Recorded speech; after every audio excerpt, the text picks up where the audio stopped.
When these guys were first announced, I got really excited. I had the Combiner Wars Constructicons, and I thought they were excellent, even if they were a little bit too big for my liking. The thought of having newly tooled Studio Series 86 Constructicons indicated to me that we were getting a fresh start. But is that the reality that we ended up being presented with? We'll find out in this video. Welcome one and all to the display case. I'm Nate, and today we're looking at Transformers the Movie Studio Series Scrapper and Bonecrusher. These guys are the first two Constructicons that were announced and released ahead of the upcoming Studio Series Commander 2-pack. On the front of the box we have really nice artwork of both Decepticons in their robot and vehicle modes, and on the side a nice artwork of Devastator. Both boxes also have some pretty funny noticeable errors in their printing, like this 1 of 5 and 2 of 6. On the back we have renders of both the bots, as well as a screen grab from the movie with a little description of the characters. I don't know about you guys, but I loved it when Bonecrusher battests the Autobots in Autobot City on Earth in the movie. All jokes aside, I think the best way to avoid this in the future is to go down the path of the Generations line and remove these descriptions and images altogether, reducing the margin for error and giving us a bit of consistency.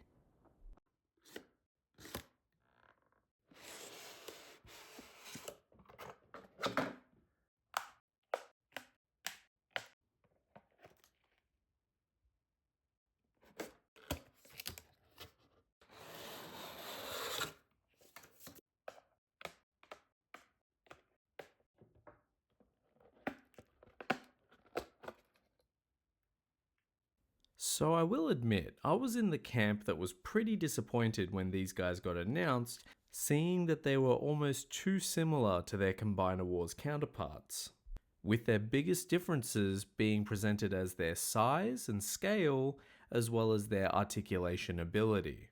That being said, they do come with some unique weaponry, that is, in their two blasters. These are definitely a step up from the Combiner Wars Constructicons accessories, which were just bits of Devastator that were repurposed or had a dual purpose as the Constructicons' weapons.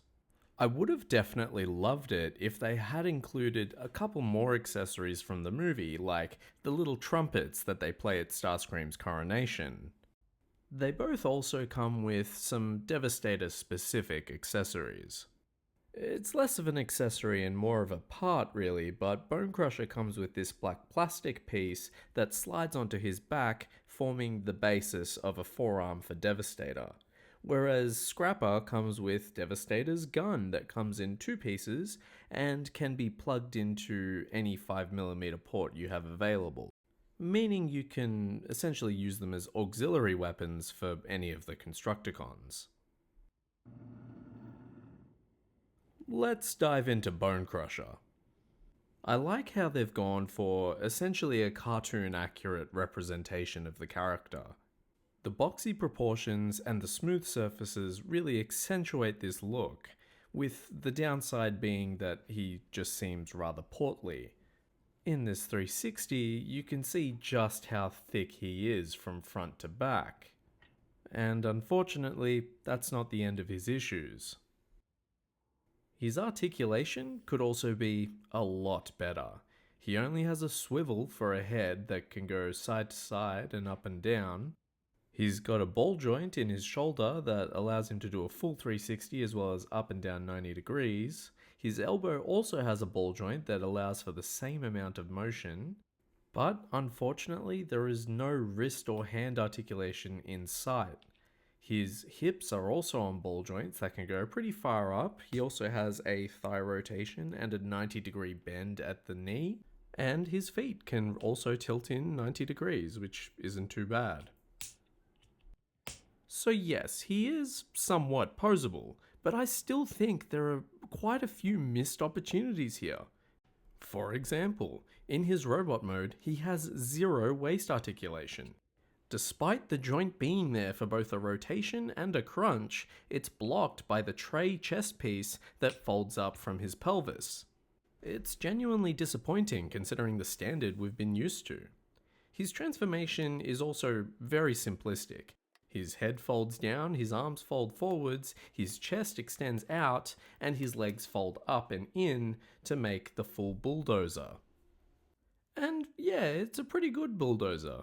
We've got a clean Decepticon logo deco on the front as well as a grille, and some silver picked out on the sides for the treads. I also like how they've been adding recessed detail into smooth surface sections of vehicle modes. Really adds to that aesthetic. You can also take his blaster and plug it into one of the 5mm ports on the bulldozer's top. For the 3 people watching that don't already know, Bonecrusher turns into Devastator's left arm. To do this, you want to untab his treads and fold out the arm piece. You're pretty much done outside of maybe adjusting the way the tray looks. You can have this any way you want. It also gives us a really good indication of what Devastator's articulation is going to be like. He's got a 90-degree lift at the shoulder as well as a rotation. He can bend his elbow around about 90 degrees, and it can rotate at the elbow as well. The biggest missed opportunity in Bonecrusher is the lack of any ratchets at all. Even though you can see what looks like little ratchet teeth on his shoulder, there's not a single one to be seen. Bonecrusher has a mix of good and bad, with the bad being his overall chunky aesthetic and his lack of articulation, and the good being how nice he looks as Devastator's arm. Definitely a lot of room for improvement.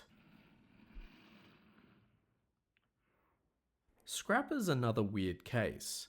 I guess you could say that there's not a lot of different ways you could do a simple transformation for the Constructicons, but in this case, I would have liked them to try a little bit harder to achieve that cartoon look. Instead of rehashing ideas from Combiner Wars, especially because it's based on the '86 movie. They've incorporated some nice weapon storage on Scrapper by having his blaster plug into this little nubbin on his bucket. His articulation is also better than Bonecrusher's, but still leaves a little bit to be desired. He's got a ball joint on his head, so it can move up and down just a little bit as well as rotate around. He's also got a shoulder that goes up above 90 degrees, rotates all the way around, and has this really nice little butterfly joint that doesn't really do that much, but I'm appreciative of anyway. His elbows bend 90 degrees and rotate all the way around. He has no waist articulation other than a slight ratchet that we'll talk about later. His hips can go all the way to the side and all the way to the front, a little bit back, and bends 90 degrees at the knee.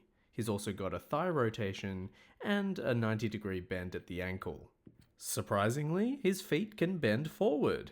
This isn't strictly required by the transformation, so I'm very glad they included it. Overall, like Bonecrusher, Scrapper's articulation is serviceable, but missing some important parts like a waist rotation, something I think they both sorely need. I also wish they included another hinge rotation point at where the bucket meets the hydraulic arms, especially because in the cartoon, his bucket is always facing downwards. Scrapper is also very hollow. Almost every part of him has a really unsightly gap on either the back or the insides of his limbs, which could have definitely been filled in. Like Bonecrusher, Scrapper's transformation is nice and simple. You basically fold up his feet, fold the front of his legs up as well as the backs of his legs, and then fold up his hands, fold his arms backwards at his elbow, plug in the excavator bucket, and then flip around his cab. And it is a nice excavator. Despite not being as smooth and crisp as Bonecrusher, he makes up for it in some nice subtle details. You can also store Devastator's 2-part blaster on the back of the excavator. The big part plugs into the left, and the smaller part plugs into the right. You can then plug Scrapper's blaster into the side of the bigger part of Devastator's gun. Alternatively, you can remove them both and have it plugged in sideways. You can also articulate Scrapper's excavator bucket at 2 points, one at the top closer to the cab that snaps in quite nicely, and one closer to the bottom.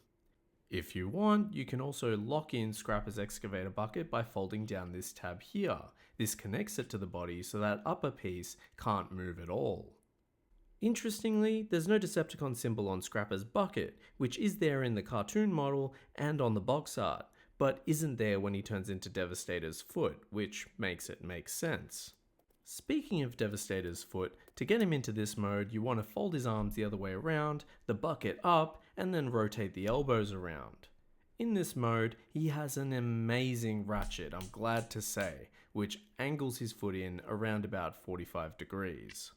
This does, however, highlight to me that if he had a waist rotation, we would have also gotten foot rotation for Devastator, which is a missed opportunity in my eyes. And you know what? I'm really happy with how Devastator's been shaping up. Although we don't have the rest of the parts, I think that the smoothness and the G1 accuracy of this whole set will make Devastator one of the best combiners yet. Unlike the Combiner Wars versions, these guys have actually quite nice feeling plastic as well, so I can only imagine how hefty Devastator's gonna feel when he's been put together. I also feel like they're both nicely scaled. Here they are with Dramatic Capture Starscream and Legacy United Soundwave, and you can see they sit a little bit shorter than your traditional Voyagers, but again, next to Commander Optimus Prime and Voyager Ironhide, it's not that big of a deal. At the end of the day, I would prefer it if Devastator scaled well with other combiners like Menasor and Superion, rather than being at a bigger size like the Combiner Wars version. Overall, I'm really excited to finish this set, especially to get the 2-pack in my hands so that I can properly start putting Devastator together. Thank you so much for watching. If you like my content, feel free to like, subscribe, or even leave a comment with your own thoughts. I'd love to hear them. Thank you again, and we'll catch up soon.